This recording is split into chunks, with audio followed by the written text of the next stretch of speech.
जय माता दी, हर हर महादेव। जय हो समाधि वाले बाबा की। आज हमारे समाधि वाले बाबा का जो है भंडारा है, 1 जुलाई है। और मैं आपको आज ध्यान केंद्र के बारे में बताने वाला हूँ। ध्यान केंद्र अपने आप में बहुत रामबाण ऐसी क्रिया है जिससे रोग तो खत्म होते हैं और आध्यात्मिक ज्ञान की तरफ भी हम चले जाते हैं।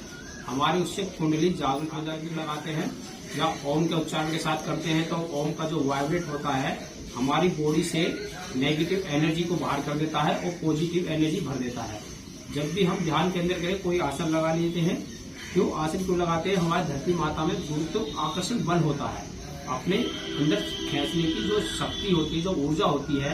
जैसे ही हम कोई आसन लगा के कोई प्राणायाम करते हैं या कोई ध्यान करते हैं और उस ध्यान और प्राणायाम करने की ऊर्जा का स्रोत होता है।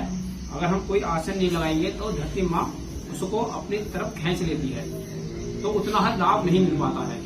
तो इसलिए हमको कोई भी आसन लगा देंगे, हम बैठ जाएंगे इस तरीके से। कोई भी हम सुखासन, पद्मासन या किसी भी आसन में हम स्पाइन सीधी करके बैठ जाते हैं। ठीक है दोस्तों, हर हर महादेव। मैं भगत जी, योगा फिटनेस। मेरे चैनल को लाइक और सब्सक्राइब कीजिए। ठीक है, अब हम ध्यान मुद्रा लगा लेते हैं, इसे ज्ञान मुद्रा भी कहते हैं। और स्पाइन शुद्धि और आंखें बंद कर लेंगे और ध्यान लगाएंगे। हम सांसों पे भी ध्यान कर सकते हैं और ओम के उच्चारण के साथ भी हम ध्यान कर सकते हैं। पहले हम ओम के उच्चारण के साथ आपको ध्यान करके बताते हैं, ठीक है। फिर हम सांसों के ऊपर बताएंगे आपको, हम सांसों पर ध्यान किस तरीके से देते हैं। गहरा लंबा सांस लीजिए और ओम के साथ ध्यान करते हुए उस परमात्मा को, उस शक्ति को, और जिसे भी आप मानते हो उस इष्ट का भी हम जाप कर सकते हैं ध्यान में।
ठीक है दोस्तों, ये हमने ओम का उच्चारण बताया और इससे हमारा मन भी के जो विचार होते हैं वो खत्म हो जाते हैं और हम आध्यात्मिक ज्ञान की तरफ चले जाते हैं। अगर रोज हम प्रतिदिन ध्यान केंद्रित करेंगे, इससे हमारी पॉजिटिव एनर्जी तो मिलेगी और शारीरिक बहुत ज्यादा लाभ मिलेगा और हम आध्यात्मिक ज्ञान की तरफ भी जाएंगे और हमें प्रभु भजन करने का एक सुनहरा मौका भी मिलेगा।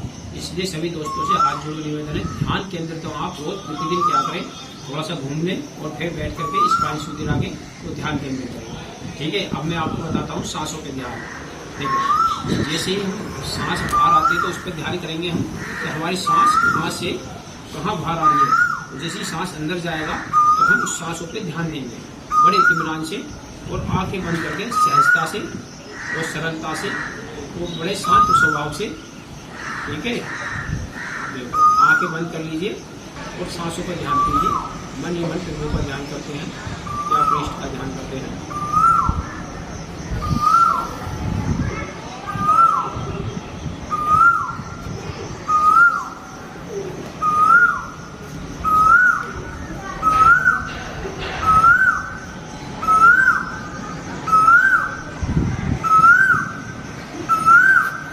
इतना गहरा लंबा सांस जाएगा, कम से कम हमारी नाभि केंद्र तक हमारा सांस जाना चाहिए और नाभि केंद्र से ही हमारा सांस वापस आना चाहिए। और जितना गहरा सांस जाएगा, जैसे कि हमारे मूलाधार चक्कर है, हमारा जो स्वादिष्टान चक्कर है, मणिपुर चक्कर है, अनाहत चक्कर है और हमारे जो 7 चक्कर है, उससे हमारा कुंडली जागृत हो जाती है ध्यान केंद्र करने से। और जो हमारा आज्ञा चक्कर है ये एक्टिव हो जाता है। ठीक है दोस्तों, तो इसलिए हमें ध्यान केंद्र करें। जब हमारा आज्ञा चक्र एक्टिव हो जाएगा तो मन हमारी गति से चलने लगेगा, मतलब हमारे माइंड की गति से चलने लगेगा।